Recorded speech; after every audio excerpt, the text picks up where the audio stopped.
Vi presento le protagoniste dell'ultima batteria.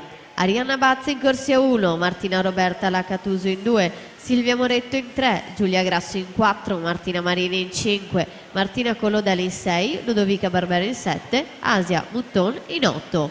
Intanto ammessi alla finale dei due stile junior maschi, Alberto Camilotto, Gernei Previl, Luca Bidoggia, Filippo De Meneghi, Mattia Vianello, Michele Orru, Simone Porcari e Tyler Sevon Herring, con l'ultimo tempo utile 1:59 e 86.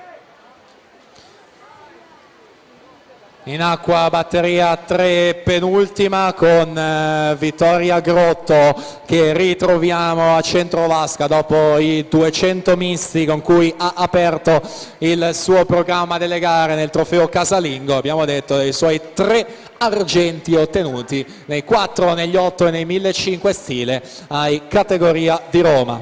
In acqua al suo fianco Elena Pravato, più giovane, classe 02, corsia 5, è stata terza bronzo ai Criteria nella gara dei 400 stile libero in vasca corta.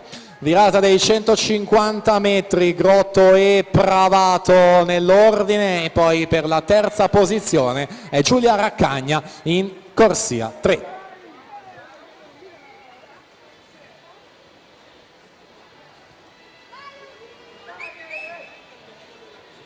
Vittoria Grotto ha un migliore quest'anno in Coppa Brema il 23 dicembre a Verona, 2:1:63.